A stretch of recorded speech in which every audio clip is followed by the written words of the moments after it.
l'impulsion de la vision du chef de l'État Félix Antoine Tshisekedi Tshilombo, avec la coordination de la première ministre Judith Suminwa Tuluka et le leadership du vice-premier ministre, ministre des Transports, Voies des Communications et Désenclavement Jean-Pierre Bemba, le secteur du transport poursuit sa transformation. Une transformation qui tout au long de l'année 2025 a révélé le visage d'un pays en reconstruction, en modernisation et en ouverture vers le monde.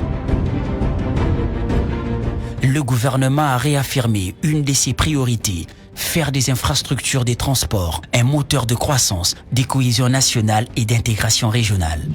Réhabiliter, moderniser, connecter, telles sont les lignes directrices qui ont guidé chaque avancée de cette année qui s'achève.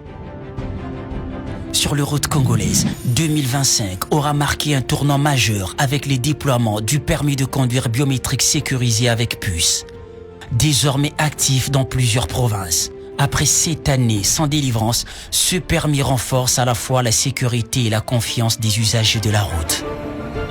L'élaboration du plan national de sécurité routière, le marquage au sol et les panneaux de signalisation, la production des timbres routiers avec QR code et celle des cartes numériques professionnelles des conducteurs témoignent d'une volonté claire.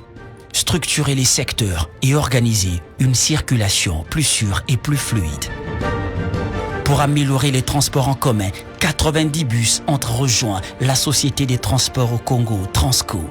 Grâce à l'ouverture d'une usine de montage de bus à Kinshasa qui ouvre la voie à une industrialisation progressive du secteur.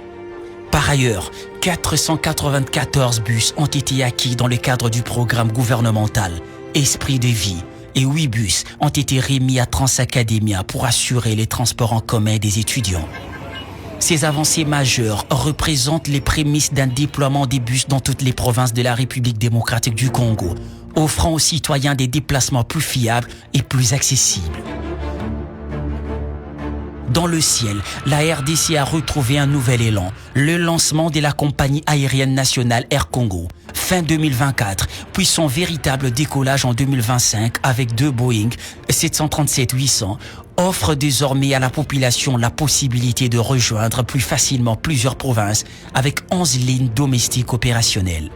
Début 2026, l'arrivée de nouveaux appareils viendra renforcer la flotte d'Air Congo, permettant l'ouverture de nouvelles destinations régionales et une première ouverture vers l'international, notamment avec des vols vers Bruxelles, Paris et Dubaï.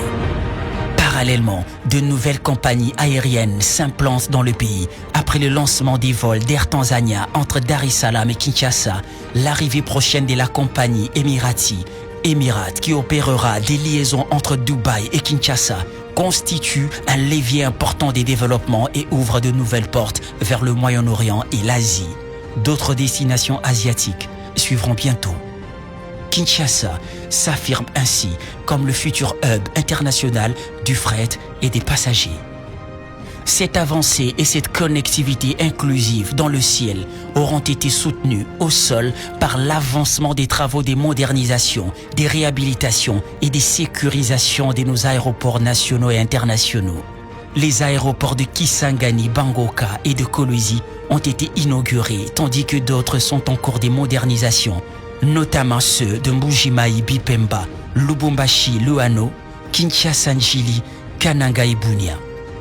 À Kinshasa, l'amélioration des opérations Anjili avec l'acquisition des 5 Cobus et 10 Flyco renforce la sécurité et la fluidité pour les passagers.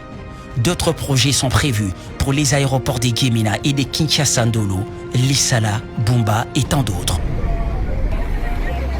À travers ces efforts, la République démocratique du Congo prépare son grand retour dans le ciel africain et international.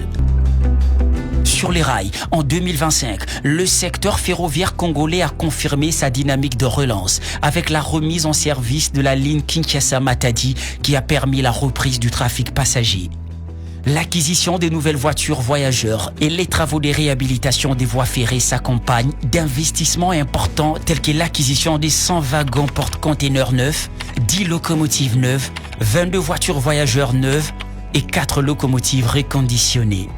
La République démocratique du Congo s'est fixé de nombreux défis pour l'avenir. Parmi eux, la construction du chemin de fer Bumba Aketi-Buta Mungbere, avec un embranchement vers Zongo Yakoma et Aba Aru, ainsi que la construction et la réhabilitation du chemin de fer Est-Centre.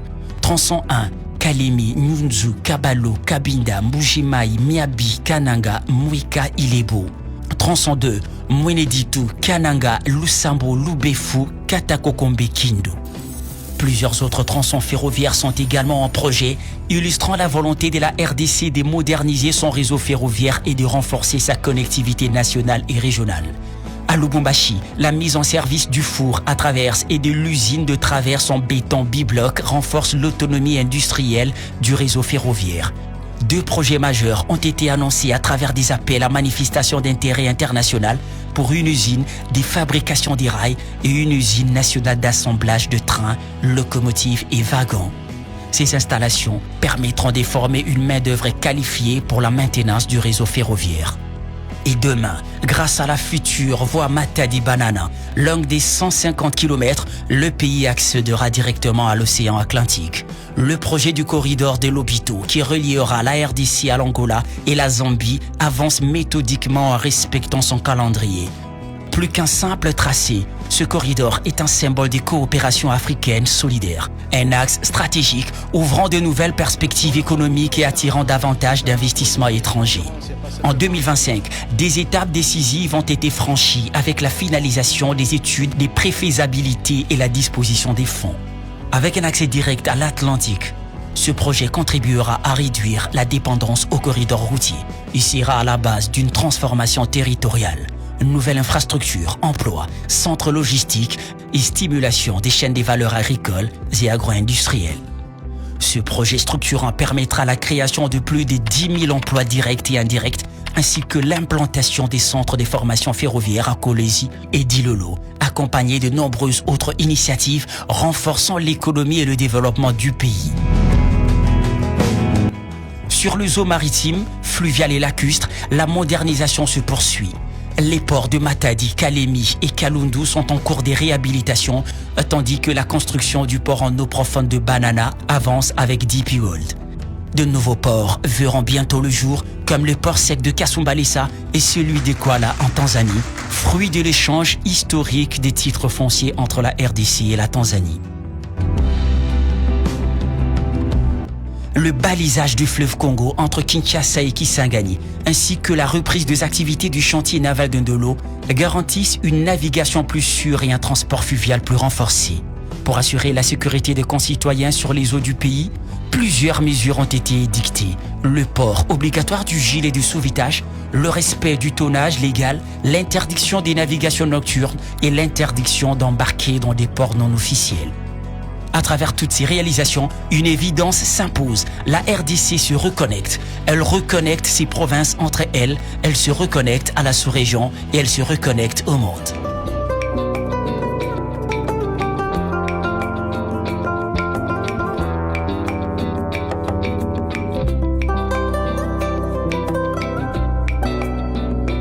Sous le leadership du vice-premier ministre Jean-Pierre Bemba, 2025 a été une année d'action, de reconstruction et d'engagement constant pour une mobilité plus moderne, plus inclusive et plus durable.